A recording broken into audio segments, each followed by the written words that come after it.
The Frog Prince continued. The princess kissed the frog, he turned into a prince, and they lived happily ever after. Well, let's just say they lived sort of happily for a long time. Okay, so they weren't so happy. In fact, they were miserable. Stop singing your command like that. Begged the princess. Oh, come, you never want to return to what anymore? Whined the prince. The prince and princess were so unhappy, they didn't know what to do. I would prefer that you not hop around on the furniture. Said the princess. And it might be nice if you got out of the castle once in a while to slay a dragon or giant or whatever.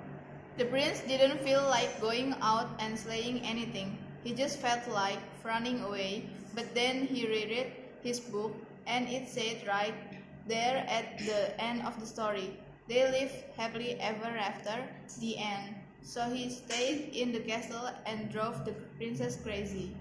Then one day, the princess threw a perfectly awful fit. First, you keep me awake all night with your horrible barking snore. Now, I'm fine. A lily pad in your pocket. I can't believe it. I actually kiss your slimy frog lips. Sometimes I think you would got better off if you were still a frog. That's when the idea hit him. The prince stopped. Still a frog? Yes, that's it. And he ran off into the forest, looking for a witch who could turn him back into a frog. The prince hadn't gone far when he ran into just the person he was looking for. Mr. Witch, excuse me, Mr. Witch. I wonder if you could help me? Say, you're not looking for a princess to kiss, are you? Asked the witch. Oh no, I have already been kissed. I'm the frog prince. Actually, I was hoping you could turn back into a frog. Are you sure you're not looking for a beautiful sleeping princess to kiss and wake up? No, I'm the frog prince. That's funny. You don't look like a frog. Well, no matter. If you're a prince, you're a prince, and I'll have to cast a nasty spell on you. I can't have any prince waking up sleeping beauty before the 100 years are up. The prince didn't stick around to see which nasty spell the witch had in mind. He ran deeper into the forest until he came to a teeny cottage where he saw another lady who might help him. Mr. Witch, excuse me, Mr. Witch. I wonder if you could help me. I'm a prince and... What did you say, prince? Quacked the witch. No, I mean, no. I'm not a prince looking for a sleeping beauty. But yes, I'm the frog prince and I'm looking for a member of your profession who can turn back into a frog so I can live happily ever after.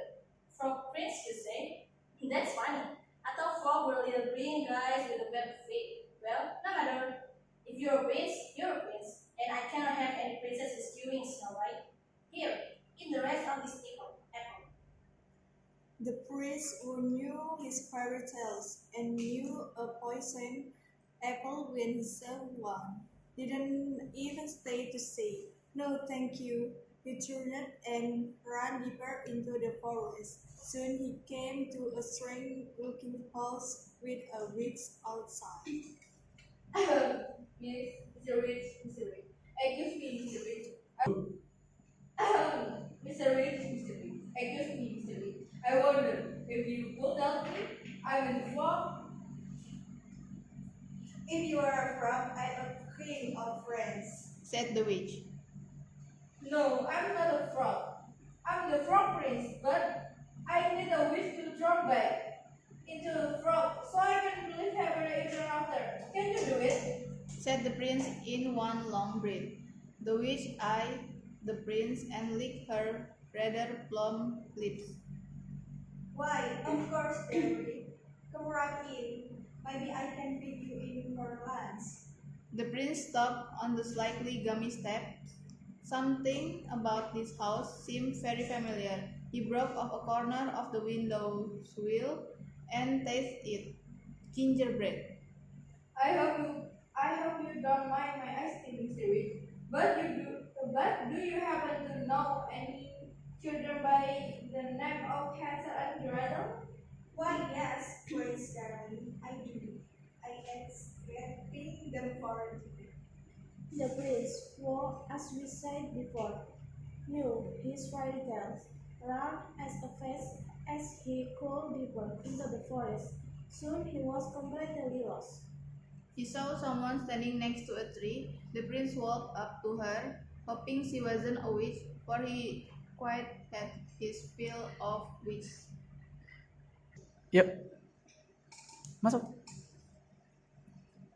Prince, lari Prince. Madam, I'm the frog prince. Could you help me? Gus, you're needed. Said the fairy godmother. You are the worst looking frog I've never seen. I'm not prince. I'm the frog prince. Said the prince, getting a little annoyed. And I need someone to turn back into a frog so I can live happily ever after. Well, I'm on my way to see a girl in the village, but going to a ball. But I suppose I could give it a try. I've never done frog before, you know. And with that, the fairy godmother waved her magic wand and turned the prince into a beautiful carriage. The prince couldn't believe his rotten luck. The sun went down, the forest got spookier, and the prince became more and more frightened.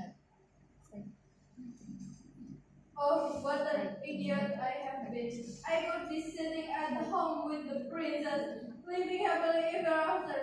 But instead, I'm stuck here in the middle of this stupid forest, turned into a stupid carriage. Now I will probably just rot and fall apart and live unhappy ever after. The prince thought these terrible, frightening kinds of talk and a few words too awful to tell until far away in the village. The clock struck midnight. The carriage instantly turned back into his former prince self and ran by the light of the moon until he was safe inside his own castle.